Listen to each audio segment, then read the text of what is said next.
Manager John Dorsey, and I've looked at it this way. General Manager of the Cleveland Browns, you kind of live in a glass house. And I bring you a glass house. Well, I kind of like the setup. I can see you guys can go mobile. You can kind of go to different sites, so it's very unique. If you had come dressed any other way, I would have been disappointed. Well, I love that. There it is. It's the signature sweatshirt and the cap, and we're ready. Well, really, now usually I wear the khaki pants, but what I did this day, there's sometimes in football there's something bigger than football, and it's called the game of life. So we got an email from everybody in the organization to wear pink today. This is my version of pink in honor of Todd Heap's daughter and the tragic death that occurred there. So because Freddie did coach him, so Arizona, we're kind of honoring this today. Well done. Okay, let's get to this. Yes, sir. When you took on the assignment, and you have said this to the people that you have brought along with you, let's wake this sleeping giant, the Cleveland Browns, up. At what stage are we right now? Because people are awake, they are attentive, and they are excited.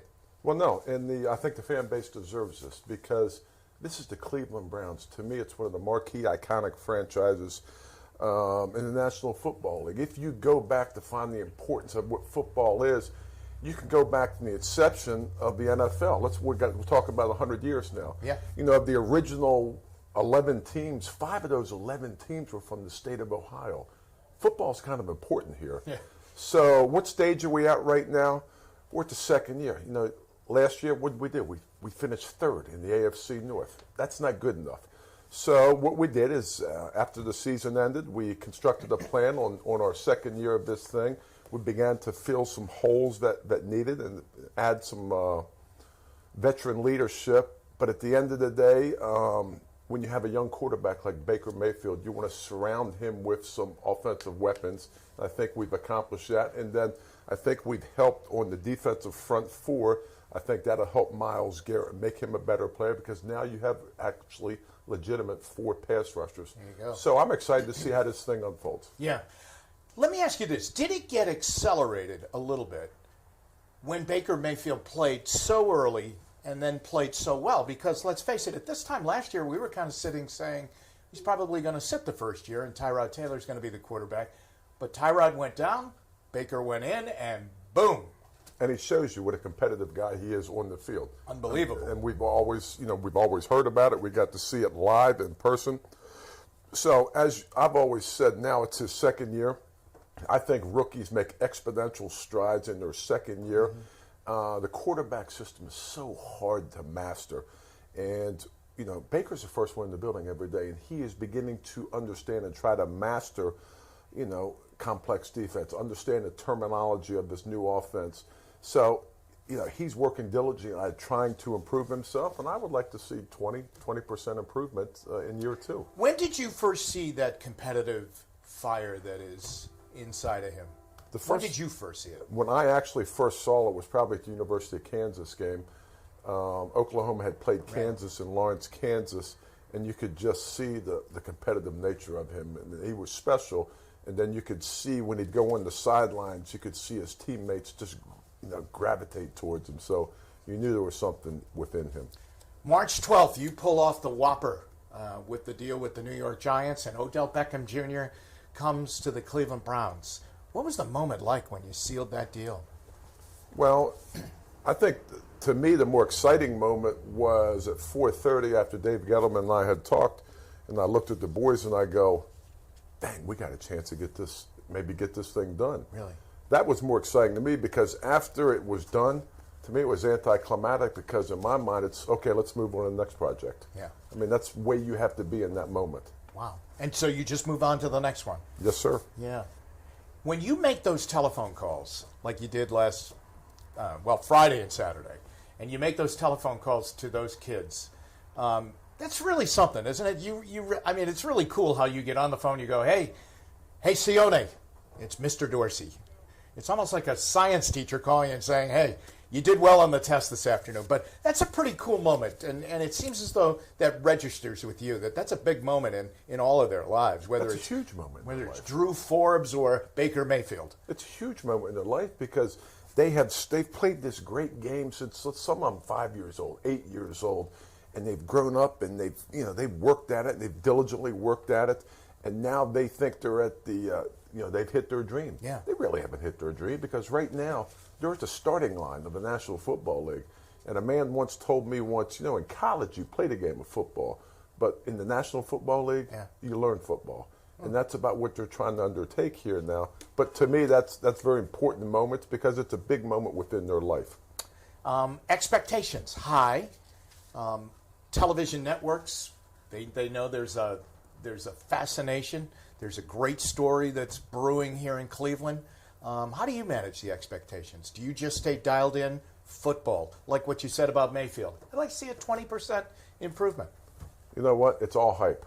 I mean, to me, reality is... It is hype, you're right. It is hype. Yeah. Reality to me is going to training camp. Reality is playing the game in the fall. Reality are those guys within that locker room and watching them grow as a unit, watching them collectively as a group have the same goals, the same objectives, because one of the barriers as you go through the season is that adverse moment. How do teams react in adverse moments? And hopefully we're strong enough now that we can fight through that and still go achieve our goals for the season. Mike asks, what is your favorite, this is off football, yes? What is your favorite Cleveland attraction since you moved here? It's a good question, Mike. Thank you. Favorite Cleveland attraction? I'd say First Energy Stadium. Yeah. You know when it was? Can I tell you something? The other night, the NFL Network is running a rebroadcast of the Thursday night Jets game. And I have to tell you something. I got very emotional watching the end of that because of the camera shots, the crowd shots, when it was pretty apparent that we had survived it and they were finally going to win. It was the looks on people's faces was incredible. I mean, it really hit you. You know, another moment is I can remember my wife and I went to see Hamilton down at the Playhouse District. Really? Okay. And I had never been down to the Playhouse District. Awesome. I'm just saying, those playhouses are as nice as any playhouse I've ever been in the country. And I'm just going, this is unbelievable. So that was an interesting moment. A little known secret about Cleveland, about the Playhouse District there, like second best in, highest in the country, right behind Broadway. I can see it. I can see why. I mean, that was one of the most beautiful playhouses I've ever been in. Yeah. Boy, can you imagine that First Energy Stadium, though, as, week in and week out? I mean, I'm excited. I'm waiting like for that. Goosebumps, It really is. Linda wants to know, where does the team stand with Duke Johnson? Where do we stand with Duke Johnson? Duke you know Johnson what? I keep saying this over and over again. Nobody ever believes me. Duke Johnson is a good football player. Why wouldn't we try to keep good football players here when we have Freddie Kitchens and Todd Munkins on the offensive side of the ball? Guess what? They have packages to utilize Duke Johnson. Right. So, I mean, again, it's that hype thing. That's people self-talking, and Duke Johnson's a Cleveland Brown. There you go. The tradition, you were with Green Bay. You were a Packer. You were a player with Green Bay. Yes, sir. And then you kind of cut your teeth in the scouting department with Green Bay. Tremendous tradition. Lambeau Field, that uniform, the history of the Packers. Do you see the same here with the Browns? I will say the fan base in Cleveland for the Cleveland Browns are more passionate than the Green Bay Packer fans. Wow. That means a lot. But there are a lot of similarities between the Green Bay Packers and the Cleveland Browns. There truly is, because of those iconic years early on. Yeah. And that's why, I'm so ecstatic to be here, because this is the Cleveland Browns. You can go back to Paul Brown. I mean, if it wasn't for Paul Brown, I probably wouldn't have a job, because he basically evolved scouting. So many people like you say that about Paul Brown was it. You know the cool thing about Paul Brown? Yeah. In 1984, I was at the Combine as a player. Yeah. It was held in New Orleans, Louisiana. And I was talking to Boomer Esiason and myself. We were talking, and this man walks up to us. And I'm like, my God, that's Paul Brown. Oh. He didn't want to talk to me. He didn't know me. He wanted to talk to Boomer Esiason. Right. And we sat and talked for about 10 minutes, and he was trying to probably feel Boomer out. And I always remember these words when he left. He goes, "Men, just let me tell you one thing. Always respect those men that made this game great." Yeah.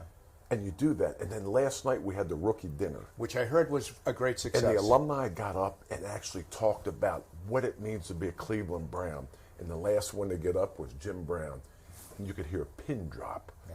And I'm just going, this is pretty cool. Yeah, there's just a presence. There's a huge presence there. It's unbelievable. You were a tough, hard-nosed player. You fought your way into the league, right, out of the University of Connecticut. And did you love this part of it, or did you love being a player more? I love this part more. I love football in general. It goes back to the days when my father, and still, we used to talk when I was in college, and he always used to say, don't go get a job, but go get something that you truly love and you're passionate about. You know what? Football's been really good to me in all of my life. In the National Football League, that's all I've ever known. Mm-hmm. I love the game of football. I don't come to work. I don't have a job. I come to work for the love of what we do. And, I mean, that's why I do. I mean, I love the game of football. Hey, I want to thank you so much. It's been great having you in our little glass house here. It's my honor. Hopefully I sat in well like Deke would sit here and talk to you. Hopefully I did as good a job as Deke. We'll show the tape to Doug. Oh, yeah, please do. We'll get back to you on that. General Manager John Dorsey, I think a lot of Cleveland fans would say thanks. Thanks for waking it up. No, thanks you for having me here. All right. Thanks again. My pleasure, sir.